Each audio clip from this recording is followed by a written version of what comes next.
Principe d'analyse environnementale et biblique. Et aujourd'hui, nous allons nous concentrer sur l'analyse environnementale personnelle.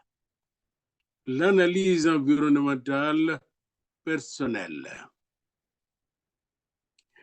Et toujours, ce séminaire est animé par votre serviteur, le professeur Diambongi Diafwila Daniel, depuis les studios de l'université Crayon Biblical University en Amérique du Nord. N'oubliez pas les deux grandes bases de notre université se situe à North Bend, dans l'État de Washington, et à Ottawa, où nous avons un bureau technique qui coordonne les opérations à travers le monde, et particulièrement le monde francophone. Vous pouvez visiter notre site web pour avoir quelques informations au sujet de Trion Biblical University. Aujourd'hui, je vous invite à vous concentrer sur le cours que nous allons donner, sur l'exposé que nous allons présenter concernant les principes de l'environnement, de l'analyse environnementale personnelle. Nous avons déjà vu ensemble les principes de l'analyse environnementale. Qu'est-ce que l'environnement? N'oubliez pas, nous vivons dans un environnement. Adam était placé avec Ève dans un environnement physique, un environnement psychologique, sociologique, culturel, un environnement où il y avait, n'est-ce pas, des plantes, un environnement où il y avait des serpents, un environnement où il y avait des animaux, etc. Et vous voyez, la première chose que Dieu a enseigné à Adam, c'est de connaître son environnement. C'est lui qui a nommé tous les animaux. Et je crois que c'est le même qui a nommé tous les arbres des forêts, les eaux, etc. Alors, c'est donc une véritable initiation à l'environnement que Adam a suivi auprès de Dieu pour connaître son environnement afin de bien gouverner la terre. Alors ici, donc, nous avons vu ensemble au premier chapitre ce qu'est l'environnement. Au chapitre 2, qu'est-ce que l'analyse environnementale? Au chapitre 4, nous avons vu le fondement biblique au Vétérotestamentaire ou dans l'Ancien Testament, le fondement biblique de l'analyse environnementale. Et j'ai encore révisité le texte biblique. Vous allez voir comment Abraham connaissait bien son environnement ou ses environnements. Comment Jacob était contraint de connaître son environnement, tous les environnements qu'il fréquentait, même pour Joseph. Comment Judas, un des fils de Jacob, était pris par un environnement qui a fait qu'il puisse mettre au monde les jumeaux dont l'un d'eux deviendra l'ancêtre de Jésus. Vous avez tout ça dans le livre de Genèse. Et comment Abraham a appris à son serviteur préféré de la maison, le plus ancien serviteur, le plus fidèle de ses serviteurs, comment il a appris à maîtriser l'environnement de Ur des Chaldéens pour aller bien choisir la femme, l'épouse du fils de la promesse qui est Isaac. Intéressant. Je suis au chapitre 24 de notre livre de Genèse. Et vous allez voir dans les livres de Samuel, l'environnement familial de David à partir du chapitre 13. Mais on peut déjà commencer dans 1 Samuel au chapitre 16, mais à partir du chapitre 13 de 2 Samuel, vous avez cet environnement de David, du roi David, avec tous ces problèmes d'adultère, ces problèmes d'inceste de ses enfants, ces problèmes de meurtre à l'intérieur de la famille, du chapitre 13 au chapitre 17, le problème de coup d'État, de renversement du roi David par son fils Absalom, tout cela s'explique à l'intérieur d'un environnement familial très tendu. hein, très, très toxiques.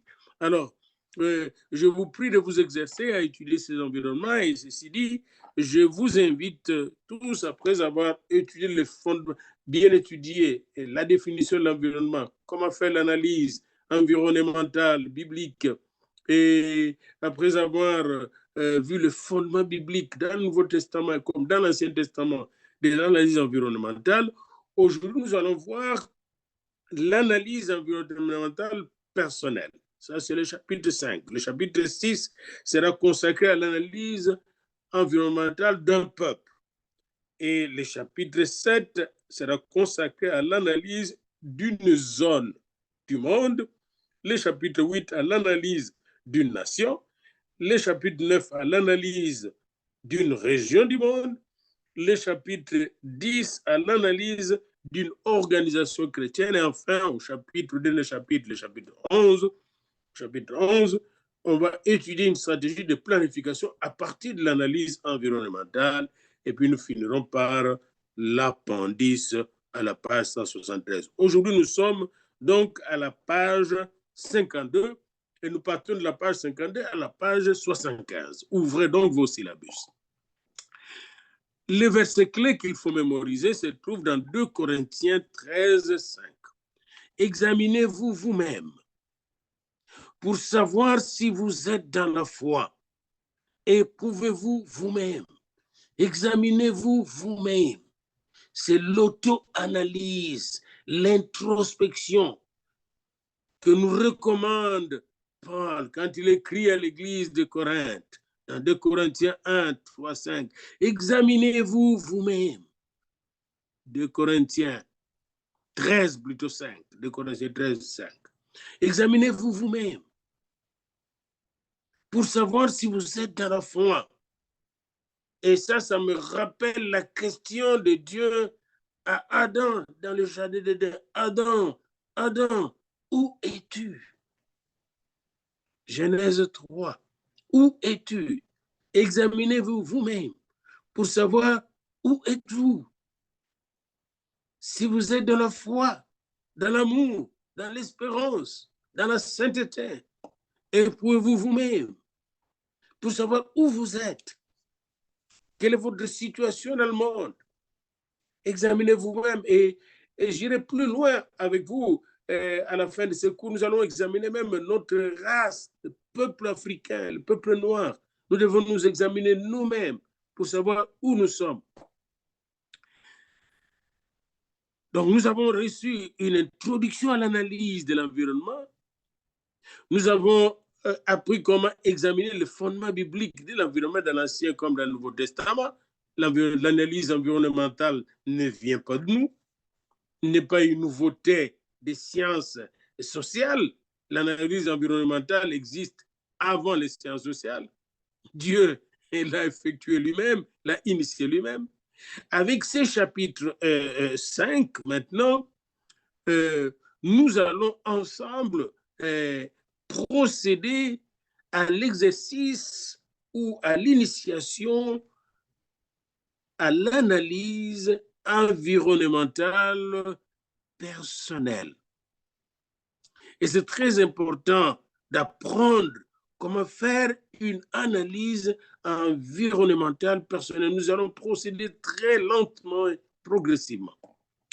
L'analyse environnementale personnelle telle que définie dans votre syllabus, c'est une analyse environnementale d'une personne et dans sa famille. C'est une étude de ma propre situation environnementale.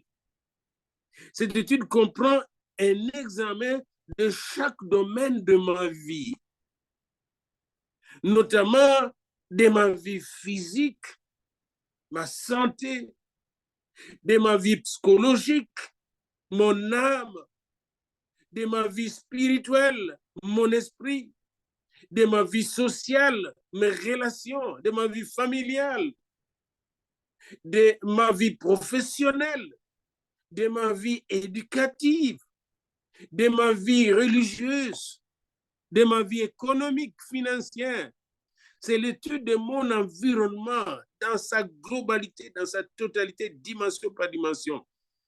Dimension physique, dimension psychologique, dimension sociologique, dimension économique, dimension spirituelle. L'étude, et vous voyez, quand vous regardez Adam, vous allez voir son environnement dimension par dimension. Caïn, la même chose. Abel, la même chose. Noé, la même chose. Tous les hommes de Dieu dans l'Ancien comme dans le Nouveau Testament jusqu'à Jean dans l'île de Patmos ont été examinés et se sont examinés devant Dieu. Ésaïe, quand vous arrivez dans Ésaïe 6, alors qu'il était déjà un grand prophète en train de bouleverser le monde de son temps, était obligé de s'examiner lui-même dans Ésaïe 6, d'explorer son environnement personnel. Et là, il a découvert que lui, le grand prophète, est un homme aux lèvres impures, qui vivait parmi les gens aux lèvres impures. Autrement dit, il y a des choses qu'il disait, même en tant que prophète, qui étaient impures devant Dieu. Et il devait être soigné par Dieu. Le séraphin est allé chercher, n'est-ce pas, une pierre ardente, fumante, pour venir brûler tout ce qui était mauvais sur ses lèvres.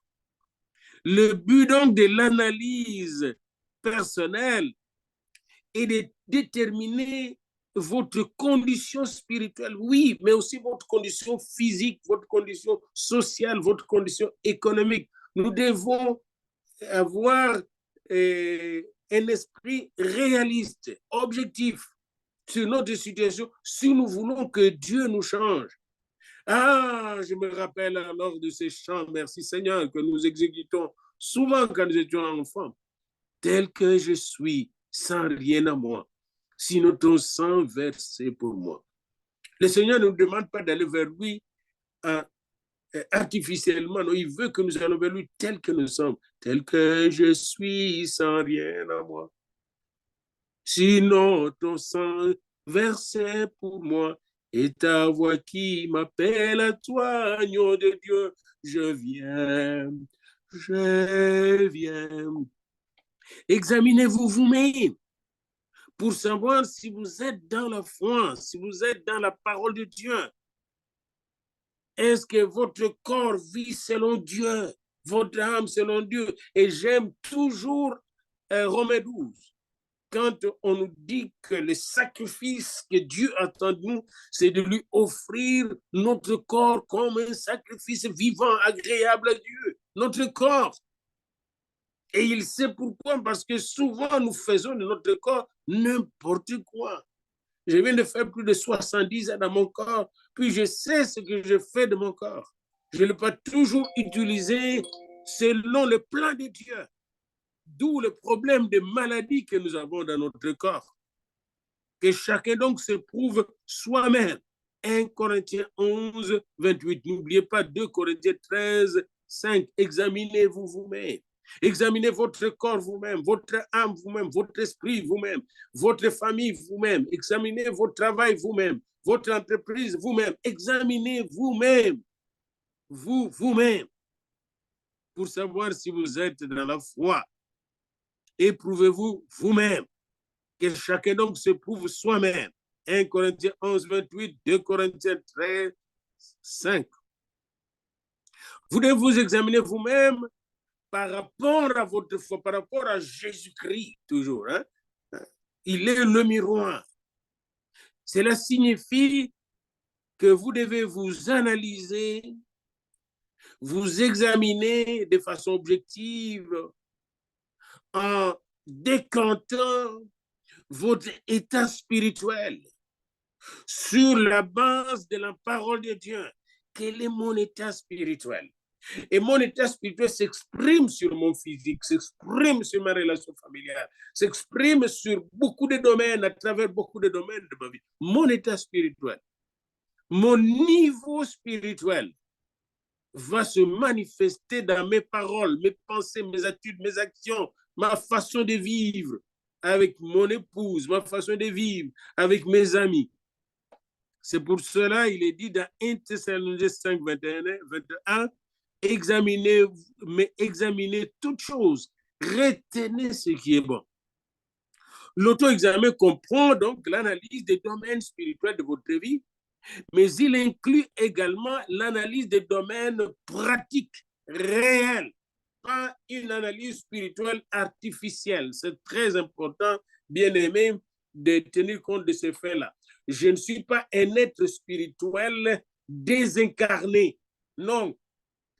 Même l'ange, les anges ont des problèmes dans leur angélogie ou dans leur angélisme, dans leur vie d'ange. Les anges, ils ont des problèmes. C'est pourquoi aucun ange ne peut venir nous sauver. Il n'y a que le Fils de Dieu qui était hautement qualifié pour venir faire l'œuvre du salut. Vous connaissez que c'est un ange, un être spirituel qui a déclenché la révolte au ciel. Allez dans Apocalypse 12, relisez Apocalypse 12. L'auto-examen donc comprend l'analyse des domaines spirituels, mais aussi et surtout, ou si vous voulez, à partir des domaines physiques réels, de ma santé, de ma relation familiale, de ma vie économique, de ma vie sociale. Parce que dans la Bible, tous les hommes de Dieu ont été exposés par Dieu à travers toutes les dimensions de leur vie. Regarde la vie de Noé. Sa façon de boire le vin était exposée. Regarde la vie de Sarah. Regarde la vie d'Abraham, de Rebecca, de Léa, de Zilpa, hein, de Rachel. Regarde la vie de Ruben, le fils aîné de Jacob. La vie de Jacob, la vie de Joseph, la vie de tous les fils de la fille même de Jacob, Dina. Donc, la vie personnelle est bien exposée parce que c'est dans la vie personnelle que va se manifester la gloire de Dieu, la puissance de Dieu.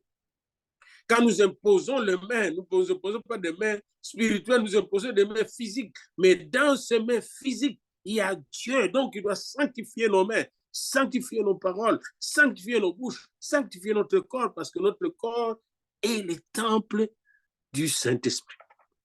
L'homme donc a un corps, une âme et un esprit. C'est son corps. Ce n'est pas seulement son habitation, c'est son corps. Ce corps un jour sera glorifié. Quand ce corps nous quitte, nous sommes morts. Nous avons une âme, c'est notre âme.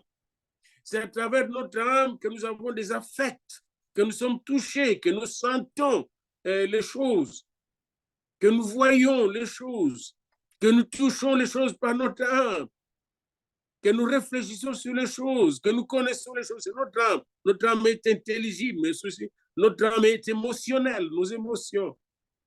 Hein? Alors nous devons voir quel est l'état de notre âme. Notre esprit qui reçoit l'Esprit de Dieu et communique l'Esprit à l'âme et au corps. Notre esprit, c'est notre antenne. Notre esprit peut être mort, peut être endormi. Le réveil, c'est le réveil de l'esprit. Notre esprit se réveille grâce à une touche du Saint-Esprit et l'Esprit réveille l'âme et touche le corps. Ce qui arrive au corps peut affecter notre âme et notre esprit. L'état de l'âme et de l'esprit peuvent affecter le corps. Et l'état de notre corps, de notre âme, de notre esprit peut affecter le corps du Christ. C'est pourquoi nous devons examiner toutes choses, voir l'état de notre corps, l'état de notre âme, l'état de notre esprit. Il est donc également important d'examiner tous les domaines de la vie, parce que des préoccupations pratiques de la vie peuvent interférer avec le plan de Dieu. Les choses du monde ne peuvent entraver l'œuvre de la parole de Dieu dans votre vie. Vous devez surveiller cela. Or, pour que ces choses ne puissent entraver l'œuvre de Dieu dans votre vie, vous devez les examiner, vous devez le connaître. Regardez le verset Marc 4, 19, il est dit, mais en qui les soucis du siècle, la séduction des richesses et l'évasion des autres convoitises étouffent la parole, hein, la parole du Seigneur. La parole peut être étouffée par les soucis du siècle, la séduction des richesses, l'évasion des autres convoitises de la chair. Combien de ministères, nos ministères ont été étouffés par le convoitise de ce monde, qui ont rendu des ministères infructueux. D'où la nécessité de veiller sur nos préoccupations pratiques pour savoir si dans ces préoccupations, il y a Dieu. Dieu nous dirige, nous éclaire. Regardez dans Luc 8, 14, la semence qui est tombée parmi les épines. Ce sont ceux qui, ayant entendu la parole, s'en vont et la laissent étouffer par le souci. Est-ce que votre âme est pleine de soucis? Les richesses, est-ce que votre âme convoite les richesses de ce monde? Les plaisirs de la vie dans ce monde qui est devenu un monde sexologique. Beaucoup de gens, même dans leurs richesses les plus les richesses les plus grandes, les plus grandioses, sont étouffés par ces richesses. Regardez tout ce qui se passe au Vatican, tout ce qui se passe dans nos églises. Les plaisirs de la vie. Et ces gens-là, donc, ne portent point de fruits qui viennent à la maturité. Vous voyez? Le Seigneur est là, mais la parole est étouffée. Quand la parole est étouffée, la foi est étouffée, l'espérance est étouffée, l'amour est étouffé, les ailes pour le Seigneur est étouffée. Nous avons les ailes pour le monde. Luc 8, 14. Dans 2 Timothée 2, 4, nous lisons, il n'est pas de soldat qui s'embarrasse des affaires de la vie s'il veut plaire à celui qui l'a enrôlé. Des soldats indisciplinés. Moi, j'ai vu des soldats dans des pays du tiers-monde, je ne citerai pas quel pays, avec de gros ventres, qui mangent et boivent beaucoup, qui ont plusieurs femmes. Eh bien, ces soldats ne sont bons à rien.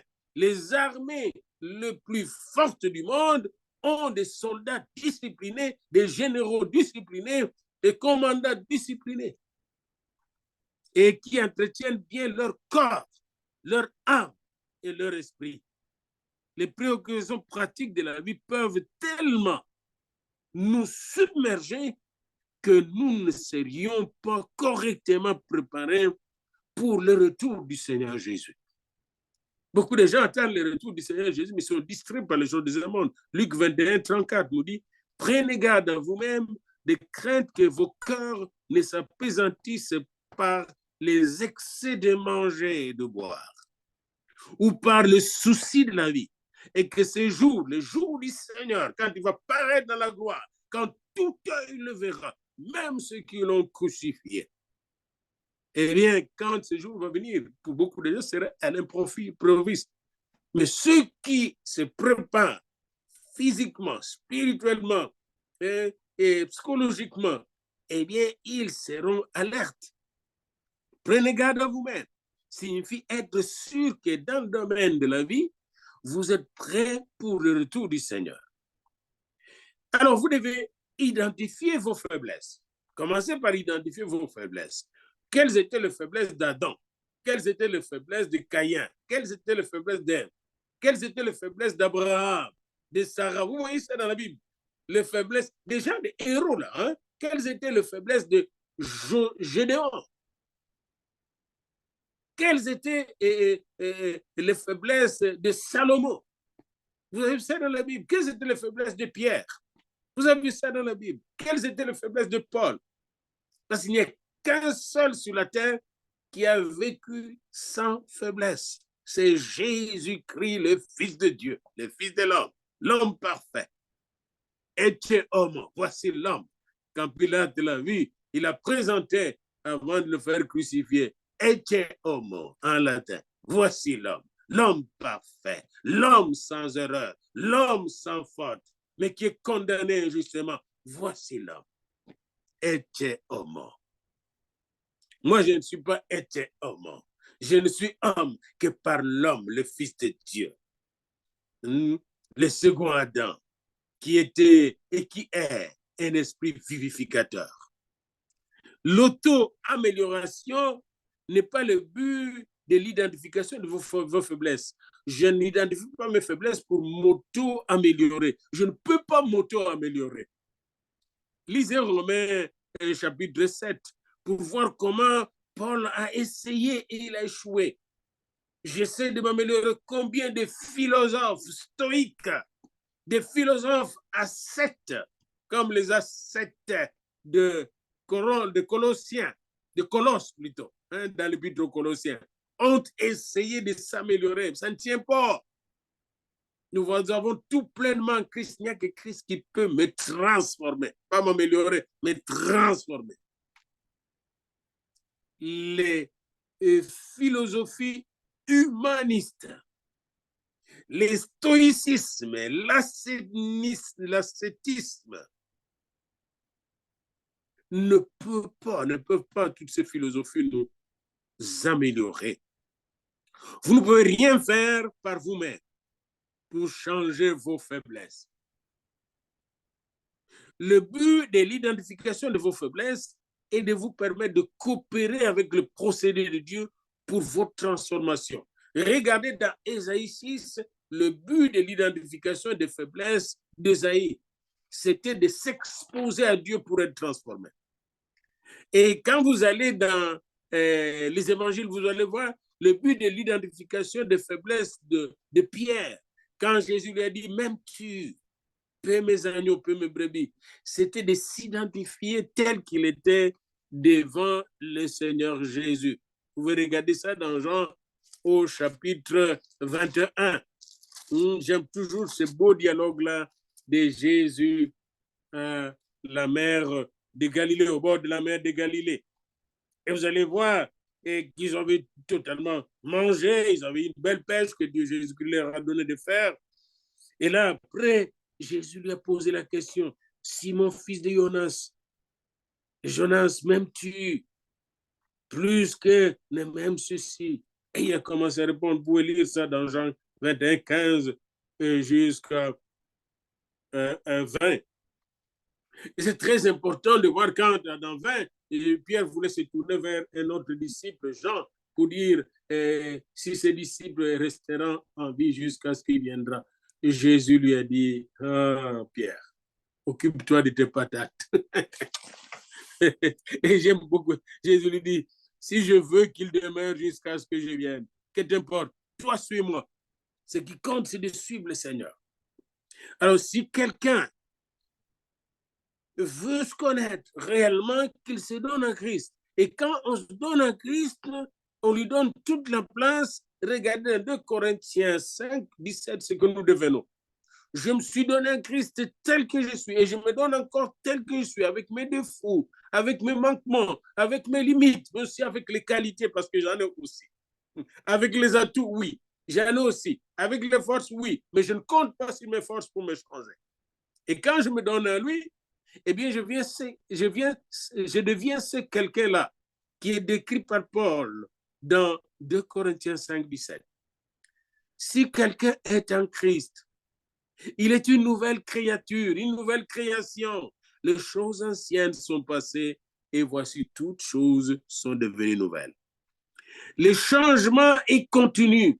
Si nous voulons être vraiment en Christ pour l'éternité, nous devons accepter son changement continu, son instruction continue, sa correction continue, sa transformation continue. Dès que nous nous arrêtons de nous faire corriger, transformer, éduquer, instruire par le Seigneur, discipliner par le Seigneur, eh bien, nous quittons le chemin de la gloire. Les changements continuent en confessant nos péchés, oui, nos faiblesses, oui, mais aussi en proclamant la gloire du Seigneur, en proclamant la victoire du Seigneur, en proclamant la puissance du Seigneur. Il ne faut pas seulement être de chrétiens qui confessent le péché, qui confessent, mais après avoir confessé le péché, nous devons aussi confesser la foi en Dieu, l'espérance contre toute espérance, l'amour de Dieu, la gloire de Dieu, la puissance du Saint-Esprit dans nos vies. C'est très important. Regardez bien comment Abraham avait des faiblesses, comme nous le voyons dans Genèse 16. Comment il est allé faire un enfant avec Agar, sur suggestion forte de sa femme Sarah. Mais regardez dans Genèse 17, dans Genèse 18, comment Dieu le visite, le relève, le transforme, change même sa vie et son nom. Et Dieu va lui donner l'enfant de la promesse. Voyez-vous comment Dieu le prend tel qu'il est, mais d'abord dans son examen personnel, l'examen de son environnement personnel, un environnement tendu. Regardez dans Genèse 16. un environnement pollué même. Parce qu'après avoir engrossé Agar, Agar était haïe et rejetée par Sarah. Elle-même est devenue orgueilleuse vis-à-vis de Sarah. C'était des tensions dans cette famille bigamique. Mais Dieu est intervenu par son ange pour sauver cette famille, pour changer cette famille, pour transformer cette famille. C'est très intéressant de voir cela. Alors, c'est très important pour nous d'être comme Abraham.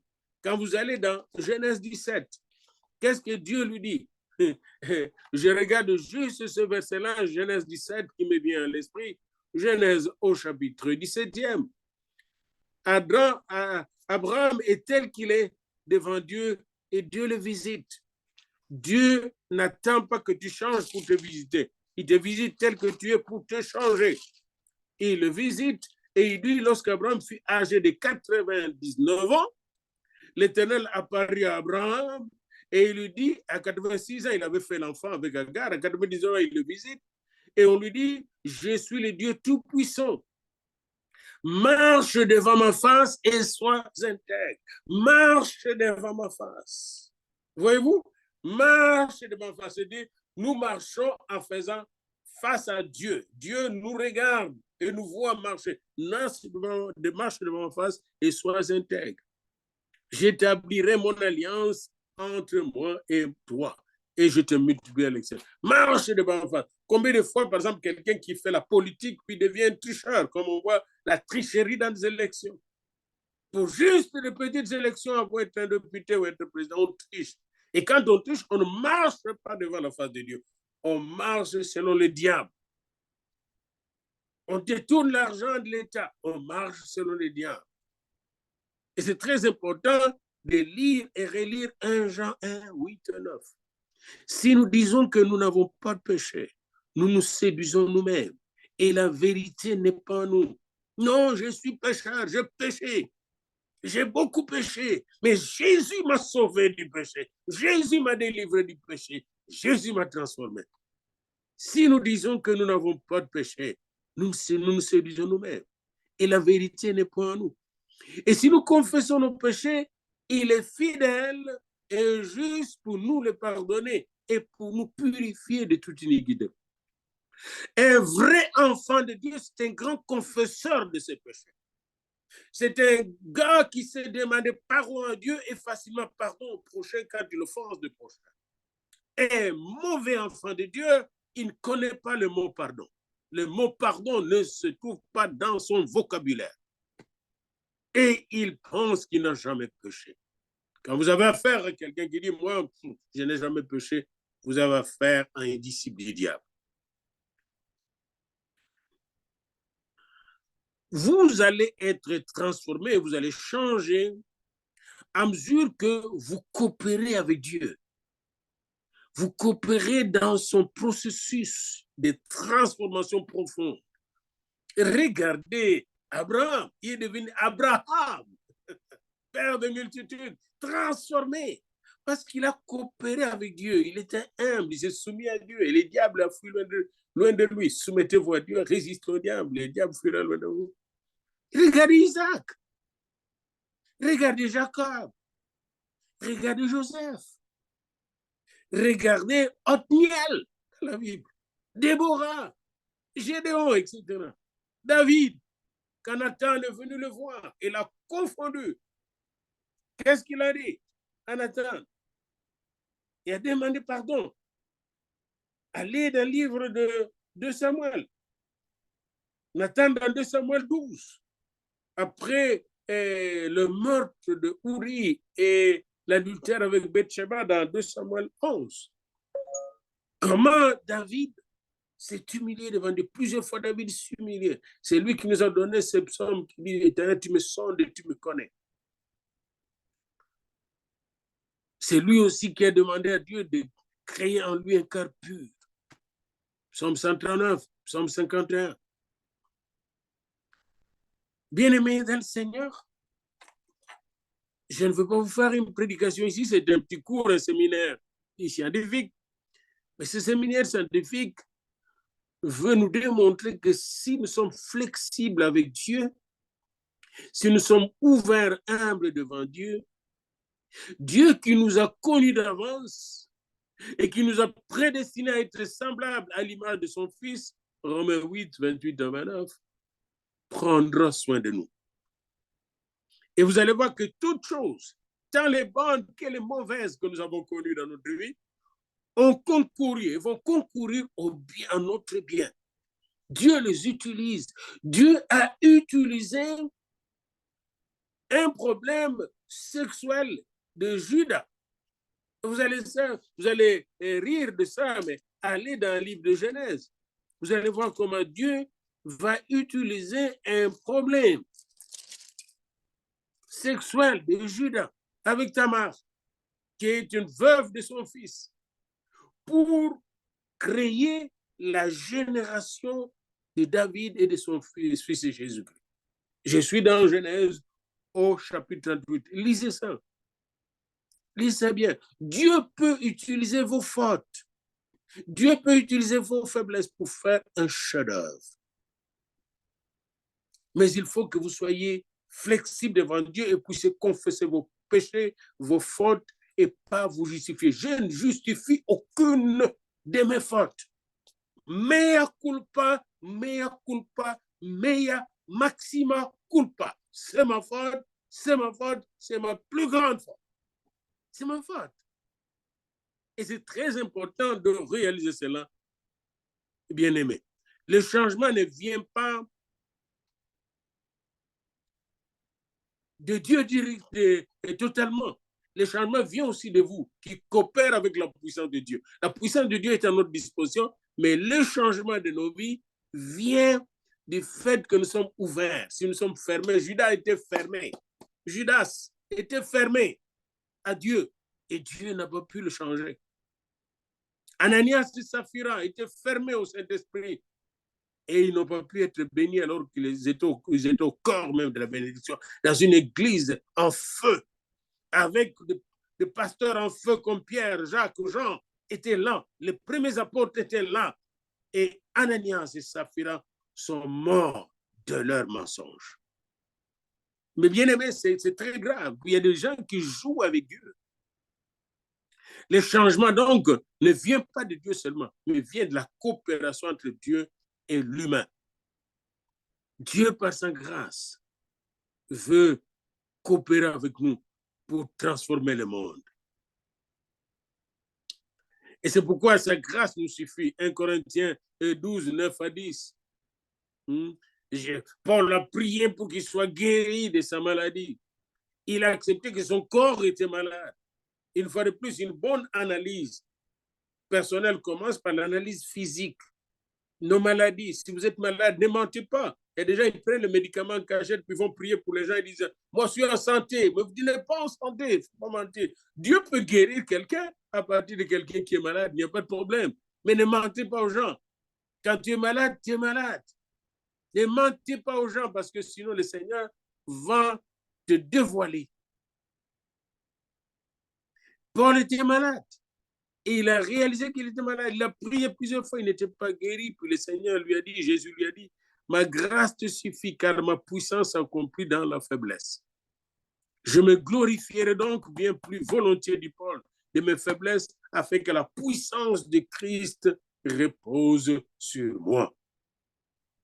Et c'est dans cette espérance, dans cette foi que Paul a eu de nouvelles forces de la part de Dieu et il a continué à marcher, à combattre le bon combat de la foi et il a remporté des victoires avec les mêmes corps qui étaient affectés. C'est pourquoi Paul dit, je me plais dans les faiblesses, dans les outrages, dans les calamités, dans les persécutions, dans les détresses pour Christ, car quand je suis faible, c'est alors que je suis fort. Alors, commencez par analyser votre santé. Quel est l'état de votre santé devant Dieu? Paul a reconnu ses faiblesses de santé. Mais il ne s'est pas laissé décourager. Le Seigneur n'a pas laissé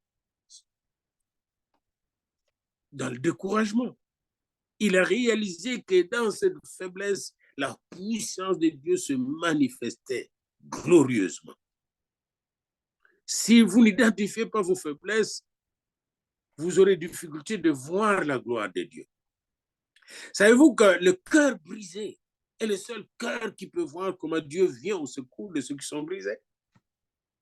Savez-vous ça? David avait souvent le cœur brisé. Marthe et Marie avaient le cœur brisé après la mort de Lazare. Et elles ont expérimenté la résurrection de leur frère. Identifiez vos faiblesses. Identifiez aussi vos forces physiques, spirituelles. Et c'est très important parce que beaucoup de gens ne sont pas efficaces dans leur ministère, dans leur vie, dans leurs affaires, parce qu'ils ne connaissent pas leurs forces. Si vous êtes fort en musique, focalisez sur votre musique pour toucher les gens. Si vous êtes fort en prédication, focalisez sur le développement de votre art de prêcher devant Dieu. Si vous êtes fort en imposition de main, focalisez sur cet art. Si vous êtes fort en vision, focalisez sur la vision. Si vous êtes fort dans les affaires, focalisez sur les affaires et Dieu va vous bénir et vous utiliser. Si vous êtes fort en animation, focalisez sur l'animation. Alléluia, vous allez remonter l'atmosphère de l'Église et le royaume de Dieu va se manifester. Il ne faut pas focaliser sur vos faiblesses. Focalisez sur vos forces que Dieu vous a données. Les faiblesses, on le confie à Dieu. Et puis on développe. Dieu peut vous donner juste une force. Focalisez sur cette force-là. Vous savez, beaucoup de gens regardent sur ce qu'ils ont fait et ce qu'ils n'ont pas pu faire dans le passé. Ça ne marche pas comme ça. Vous serez distrait et l'ennemi aime nous distraire.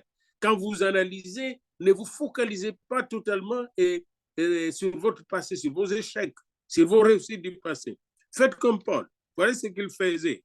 Et Paul nous le dit dans Philippiens 3, 12, 15. Lisons Philippiens 3, 12, 15. Ce n'est pas que j'ai déjà remporté le prix ou que j'ai déjà atteint la perfection, mais je cours pour tâcher de le saisir.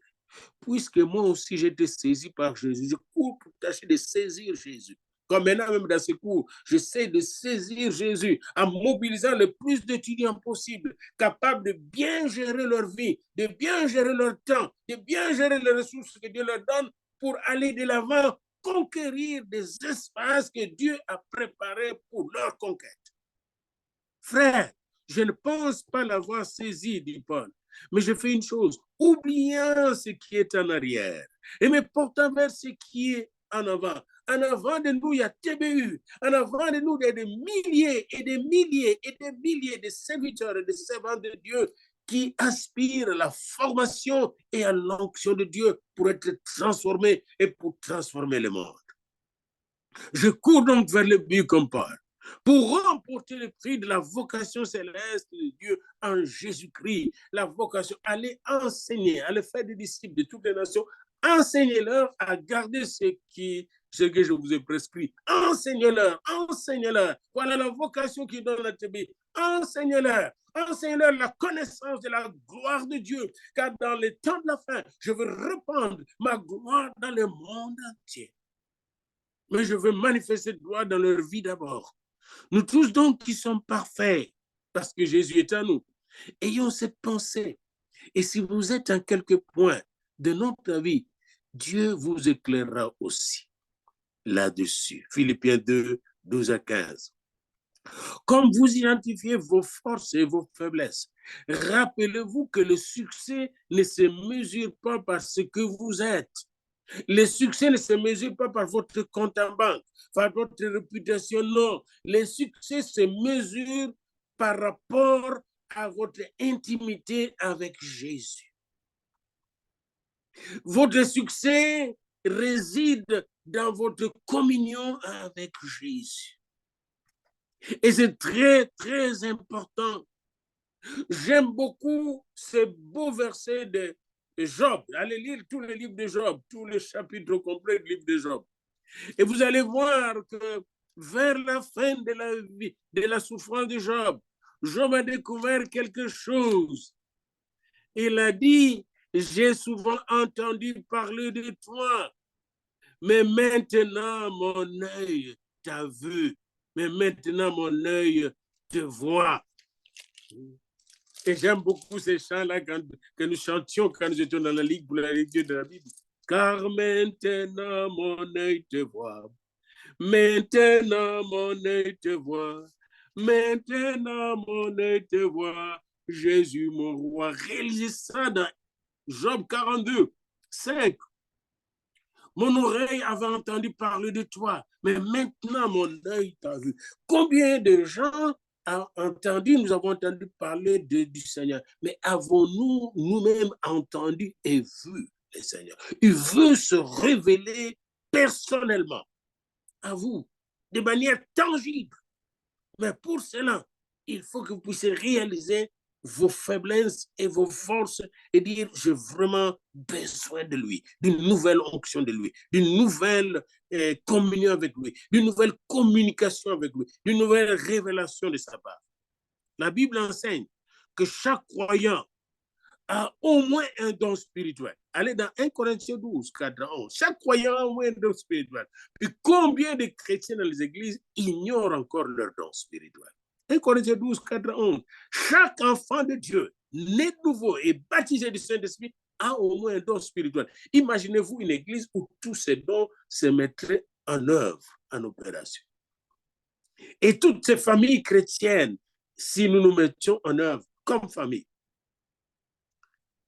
et nous sommes responsables de développer nos dons, selon 2 Timothée 1,6. Nous sommes responsables pour développer nos dons.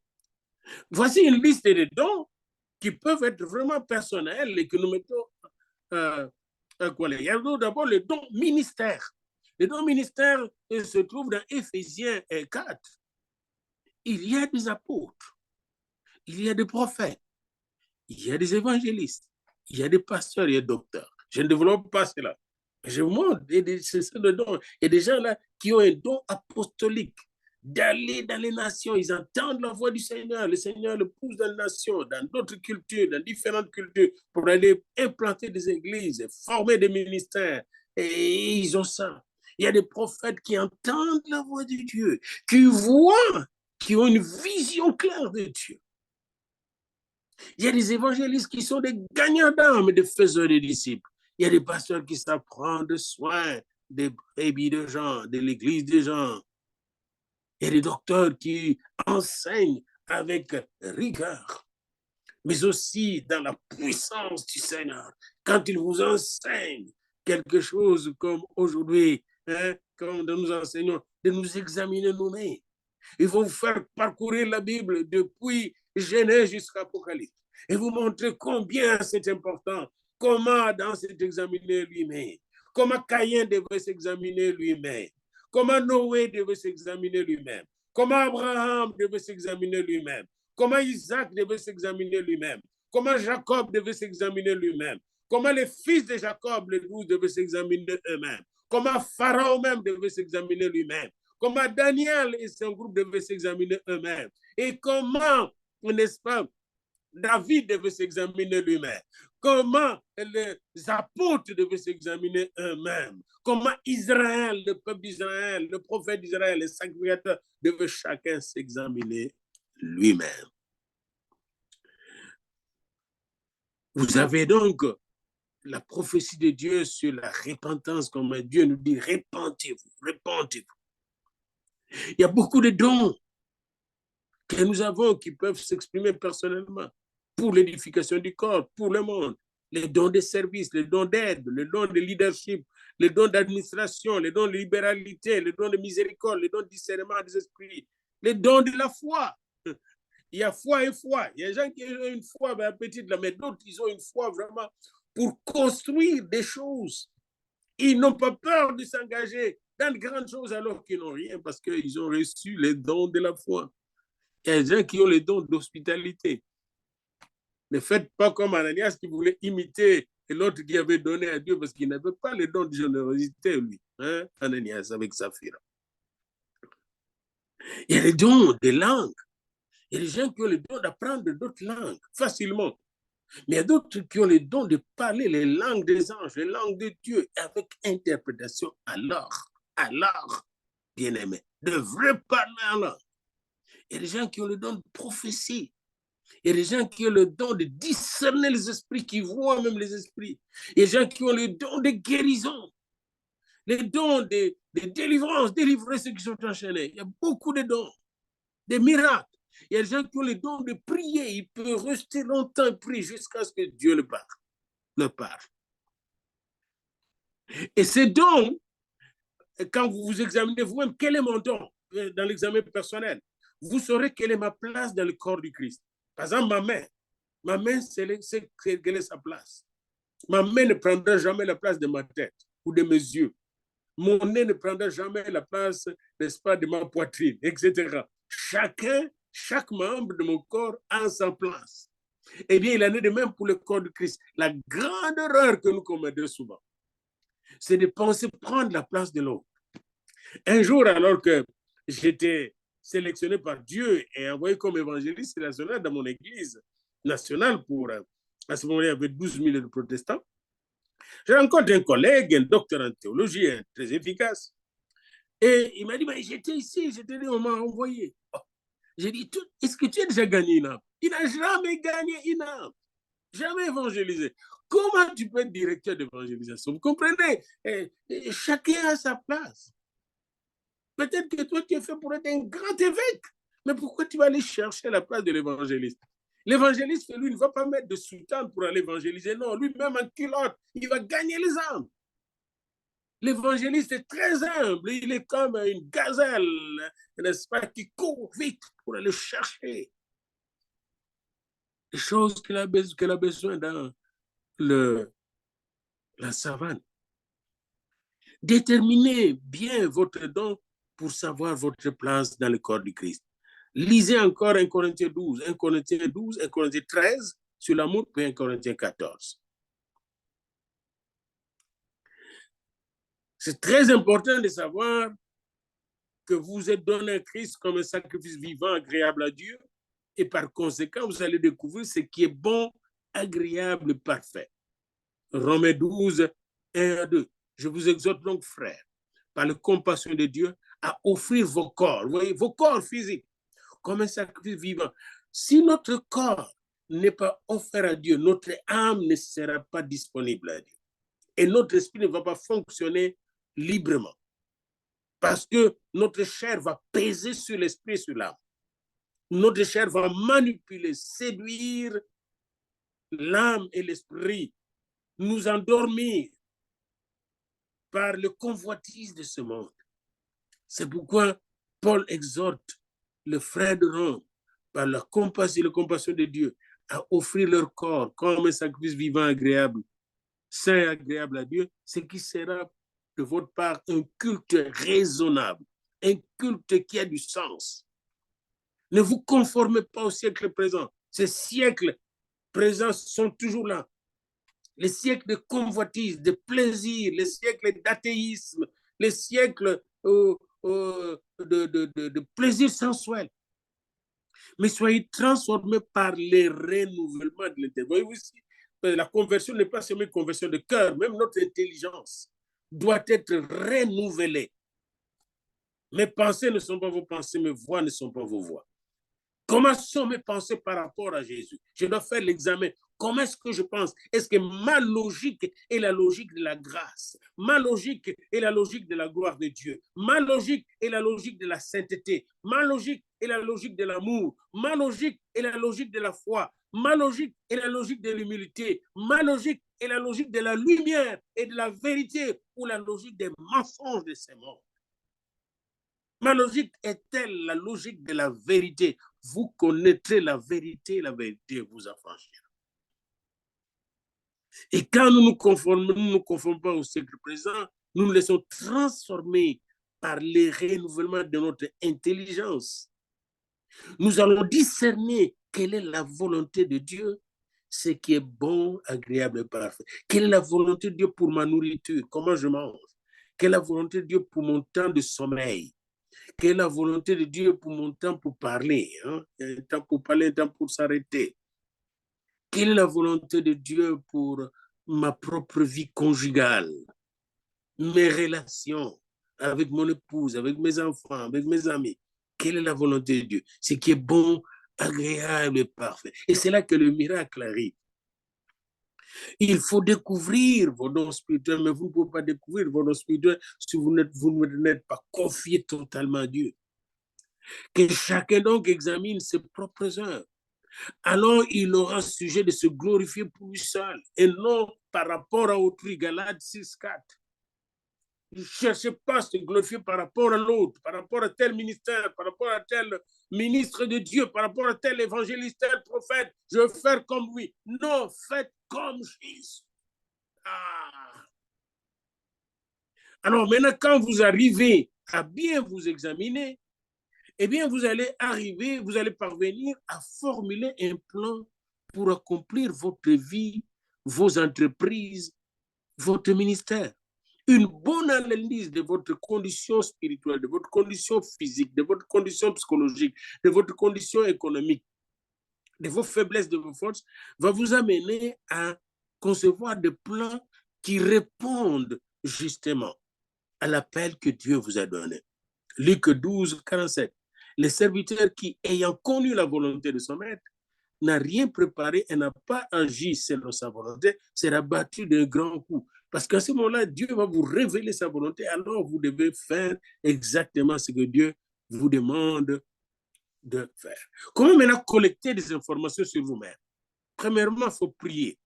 Et je vous donne une phrase biblique pour bien prier pour vous-même. Psaume 26:2.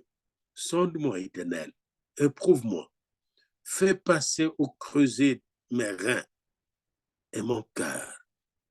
Seigneur, sonde-moi, pénètre mon conscient et mon inconscient, même les choses qui échappent à mon contrôle, à ma connaissance. Seigneur, pénètre-les et dévoile-les. Peut-être des choses que j'ai emmagasinées au puits du vieux, qui sont venues de mes parents, comme les choses qui sont venues d'Isaac, de Jacob, etc. Et quand vous priez comme ça, étudiez la parole de Dieu, toujours la parole de Dieu, parce que ta parole est une lampe à mes pieds, une lumière sur mon sentier. Psaume 119, 105. Et au psaume 119, toujours 89, il est dit, à toujours, ô Éternel, ta parole subsiste dans les cieux. Parlez-moi au travers de ta parole. Chaque jour, chaque matin, je me plonge dans la parole de Dieu et Dieu me parle. Et pendant que vous priez, que vous lisez la parole, vous allez voir des dons spirituels qui se manifestent, comme le don de discernement des esprits, le don d'écoute de la parole, etc. Utilisez ces dons pour grandir, pour vous-même d'abord. Les dons sont d'abord pour nous-mêmes. Oui, c'est pour servir les gens, mais nous-mêmes aussi. Les dons de prophétie m'édifient. Les dons de parler en langue m'édifient moi-même. M'édifient moi-même. Et c'est très important. Vous pouvez chercher des conseils auprès de leaders spirituels, mais faites attention, faites attention. Il y a des leaders qui risquent de vous dévier. Allez dans 1 Roi 13. Dans 1 Roi 13, vous allez trouver ce vieux homme de Dieu qui a dérouté, ce vieux prophète qui a dérouté un vrai homme de Dieu. Il a dérouté justement en le conduisant dans la voie de la désobéissance à la voie de Dieu. Allez dans 1 Roi 13. Et vous allez voir cela. Lisez, réalisez 1 Roi 13. Donc, ne faites pas l'erreur d'aller toujours chercher des conseils sur les gens. Ayez des gens, vraiment, moi j'ai quelques gens, ils ne sont pas nombreux, quelques gens, pas plus que 3, à qui je me confie. Je ne veux jamais chez les prophètes de ce monde. Jamais. Parce que je ne connais pas leur vie. Je me rappelle encore d'un pasteur qui disait, un homme de Dieu qui disait, oui, je connais mon pasteur, mais je ne le connais pas, je ne connais pas sa maison. Quelques temps après, une histoire scandaleuse est sortie de ce pasteur. C'était à Colorado. Donc, vous ne connaissez pas les gens. Si vous ne connaissez pas les gens, eh bien, il ne faut pas leur confier vos choses. Jésus s'est confié à ses disciples qui étaient faibles parce qu'ils le connaissaient. C'est à eux qu'il a confié son fardeau, sa détresse à Gethsemane. Vaut mieux me confier à un frère faible que je connais que d'aller me confier à un champion que je ne connais pas. Il y a des gens qui payent des billets d'avion pour aller chez des prophètes, pour aller chercher je ne sais quoi, et sont souvent déçus. Ça me rappelle une histoire qu'on m'a racontée par un ami du Full Gospel, à Kinshasa, qui voulait recevoir le baptême du Saint-Esprit et qui a payé son billet pour aller à Costa Mesa, en Californie. Comme ça, là, il va rencontrer les grands de Full Gospel, les fondateurs. Et il s'est fait imposer les mains là, il n'a pas reçu le Saint-Esprit. Puis il est rentré dans sa ville à Kinshasa. Et là, il est allé dans un petit groupe de prière. Des gens assis dans l'humilité. Et là, il n'a même pas demandé qu'il a reçu l'onction, les baptêmes du Saint-Esprit et de feu. Dieu résiste aux orgueilleux, mais il fait grâce aux humbles. Consultez aussi des enseignements qui sont écrits, enregistrés. Passez des entretiens, mais terminez toujours par aller consulter la source de toute grâce. Christ en moi, Christ en vous, Christ en nous, l'espérance de la gloire. L'analyse de l'environnement personnel ne se termine pas par l'analyse personnelle, mais aussi l'analyse de nos relations personnelles avec d'autres personnes. Parce que Jésus nous a dit, tu aimeras le Seigneur ton Dieu de tout ton cœur, toute ton âme, toute ta force, toutes tes pensées. C'est le premier et le plus grand commandement. Voici le Seigneur qui lui est semblable. Tu aimeras ton prochain comme ça même. Est-ce que j'aime mon prochain comme moi-même? Mon épouse, oui. Mes enfants, oui. Mais d'autres amis que Dieu m'a donnés. D'autres frères que Dieu m'a donnés. Est-ce que je les aime comme moi-même? Analyser cette relation par rapport à Dieu. Et par rapport à Dieu, est-ce que je suis vraiment un croyant de nouveau? Est-ce que je suis baptisé d'eau? Est-ce que je suis baptisé du Saint-Esprit? Est-ce que je médite la parole de Dieu jour et nuit? Est-ce que je prie sans cesse? Est-ce que je mets en pratique la parole de Dieu? Est-ce que mon éthique, ma façon d'être, de vivre avec les gens, reflète la volonté de Dieu, les instructions de Dieu? Est-ce que je cherche le bien des autres? Parce que aimer, c'est chercher le bien des autres. En commençant par votre partenaire, votre plus proche, votre employeur et vos employés, si vous avez une entreprise. Est-ce que je cherche leur bien? Mes propres enfants. Quelle est ma relation avec mes enfants? Quelle est ma relation avec les autres membres de la famille? Pas seulement la famille restreinte, mais la famille élargie comme nous, le cousin dans le village, et chez nous, ils sont des frères. Quelle est ma relation avec eux? Parce que quand je grandissais, j'ai vu tous ces cousins qui m'ont aussi aidé, qui m'ont aussi aimé. Quelle est ma relation avec ces cousins? Beaucoup de gens, quand ils deviennent chrétiens, ils rejettent leurs frères et leurs cousins. Quelle est ma relation avec les autres membres du corps du Christ? Quelle est ma relation avec les non-croyants qui nous entourent? Quelle est ma relation avec eux? Analysez votre condition relationnelle. Analysez aussi votre condition physique. Analysez ce que vous consommez. Est-ce que je consomme la drogue? Comment je mange? Est-ce que je m'exerce régulièrement physiquement? Vous pouvez aussi analyser votre niveau d'éducation. Est-ce que j'ai besoin d'un cours de plus pour ma formation? Pas seulement théologique, il se pourrait que vous avez besoin d'un cours de plus dans votre profession pour vous améliorer. Analysez vos finances. Est-ce que je paye régulièrement ma dîme? Est-ce que j'ai assez pour vivre et faire vivre ma famille? Est-ce que je m'ouvre aussi aux autres pour leur donner, pour leur faire des dons, des libéralités? Analysez vos capacités financières. Est-ce que j'ai besoin de plus d'aide de Dieu pour mes finances? Je confie mon portefeuille à Dieu. Alors, c'est très important quand vous aidez les gens à s'analyser spirituellement, commencez par leur poser la question s'ils sont nés de nouveau, si vous ne le connaissez pas. Et s'ils sont baptisés du Saint-Esprit, deuxièmement. S'ils ont des dons spirituels, troisièmement. Ou s'ils cherchent les dons spirituels, quatrièmement. Ou s'ils ont besoin d'imposition des mains. Croyez-vous à l'imposition des mains? 1 Timothée 4 et 14 dit à Timothée, ne néglige pas le don que tu as reçu, qui t'a été donné par prophétie avec l'imposition des mains des anciens. Pour vous aussi analyser vos intérêts ou les intérêts spirituels. Qu'est-ce qui m'intéresse plus? Je m'intéresse plus à la prédication, à l'enseignement, à la musique chrétienne. Qu'est-ce qui m'intéresse plus? Et vous saurez quel ministère développer.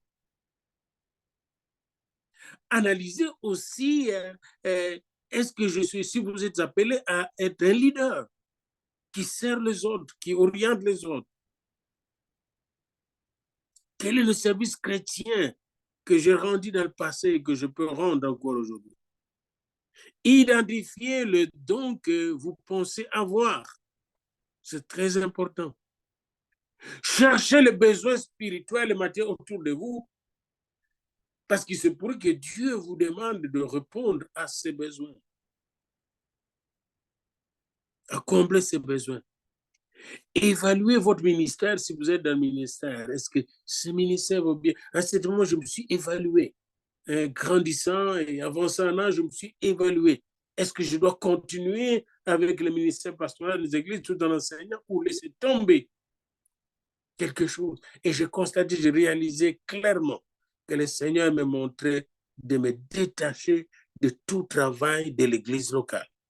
Je suis rentré dans mon ancienne église, puis les gens avaient tendance de m'exhorter encore de reprendre le travail. J'ai dit, wow, ils n'ont rien compris. Depuis que je me suis lancé à l'enseignement pour former les disciples, qu'est-ce que le Seigneur fait? Il me donne une nouvelle onction, une nouvelle santé, une nouvelle joie, un zèle nouveau. Je suis à ma place. C'est là qu'il m'a cherché. Je suis venu à la pastorale pour aider les gens à grandir et à devenir des enseignants, des disciples, des formateurs, des gagnants d'âme. Pour aider les gens à avoir la vision du Seigneur, à comprendre le don que le Seigneur leur donne et à servir le Seigneur avec zèle. Ma pastorale consiste à enseigner, former des disciples qui vont aller enseigner et former des disciples qui vont aller enseigner et former des disciples qui vont aller enseigner et former des disciples pour implanter et développer le royaume de Dieu. Le royaume de Dieu qui est plus grand que l'église locale. Une église qui ne sert pas le royaume de Dieu n'est pas une église de Dieu.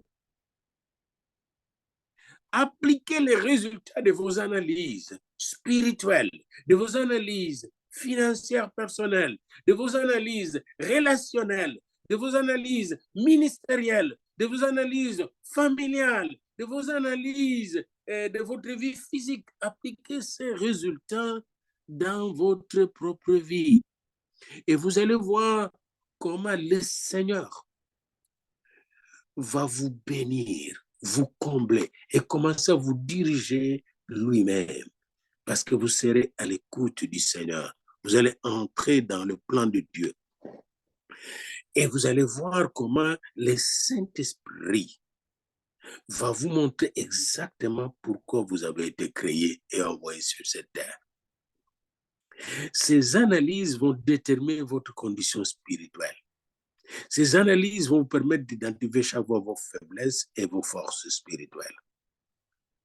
Alors maintenant, pour terminer, prenez votre plume vous-même et commencez par, à la page 70 de votre syllabus, par déterminer votre condition spirituelle. Identifiez vos faiblesses, la page qui suit, 71, et vos forces, vos dons spirituels. Découvrez votre place dans le ministère si vous êtes ministre de Dieu, vous êtes chrétien. Formulez un plan pour exercer votre ministère. Faites cet exercice-là qui se trouve de la page 69 à la page 72. Et quand vous avez terminé, faites les autotests. Puis quand vous avez terminé les autotests, pour plus d'études, lisez l'histoire de Samson dans Jean 13, 16. Vous allez voir quelqu'un qui ne comprenait pas son environnement spirituel et l'environnement international, l'environnement national dans lequel il vivait. Il avait les dons, il avait la puissance de Dieu. Il n'a pas compris comment vivre dans ce monde parce qu'il n'a pas fait l'analyse environnementale. Regardez au psaume 51 où David analyse sa condition spirituelle personnelle, ce que Samson n'a pas fait. Et vous allez voir comment ça a transformé la vie de David. Lisez l'histoire de Belchassar dans Daniel 5 et vous verrez un autre homme qui aurait pu tirer profit d'une analyse personnelle. Quelle était sa condition spirituelle, le roi Belchassar? Qu'est-ce que Dieu a fait à ce sujet? Si Belchassar avait été conscient de sa propre condition spirituelle personnelle, quel changement aurait intervenu dans sa vie? Répondez à cette question. Lisez l'histoire de Nebuchadnezzar de Daniel au chapitre 4. Et voici un homme qui a incorrectement analysé son environnement et qui a souffert à cause de cela. Daniel 4. Les gens du monde souffrent et nous amènent beaucoup de souffrances à cause de leur mauvaise lecture de leur environnement personnel et national et politique. Dans Luc 12, 16, 21, lisez l'histoire du jeune homme riche qui a laissé les questions spirituelles en dehors de son analyse personnelle. Son analyse personnelle était basée sur des choses matérielles de son monde. Par conséquent, il a manqué la voie qui conduit à la vie éternelle. Lisez dans Luc 18, 9, 14. Comparez l'analyse personnelle du pharisien à celle du publicain. Même dans nos prières, parfois, nous avons des fausses analyses environnementales personnelles. Les livres de juges dans la Bible donnent des récits de divers juges, leaders, qui ont gouverné le peuple de Dieu pendant cette période de plus de 300 ans. Certains ont bien analysé leur environnement personnel et national, et d'autres ont mal analysé leur environnement personnel, et cela a déterminé leur ministère, leur judicature. Nombre 12. Dans Nombre 12, Marie et Aaron, qui n'ont pas correctement analysé leur propre environnement personnel, leur propre position, ont risqué de mourir. Marie a attrapé la lèpre parce qu'ils se sont confondus. Ils ont confondu l'appel de Moïse à leur appel. Chacun a un appel spécial. Et Moïse était fait Dieu par Dieu. Il n'était pas n'importe qui. Les fils de Corée, la même chose dans Nombre 16, ont subi des conséquences tragiques parce ils ont fait une mauvaise analyse environnementale. Lisez dans 1 roi 19 comment Élie a analysé son environnement à ce moment et comment Dieu l'a corrigé pour bien analyser son environnement. Voilà donc des exercices qui vous permettent d'aller au fin fond de vous-même et de vous auto-analyser. Grâce à l'action du Saint-Esprit, vous allez découvrir en vous-même Christ lui-même qui vous fortifie dans vos faiblesses et vous aidera à marcher de victoire en victoire pour la gloire de Dieu.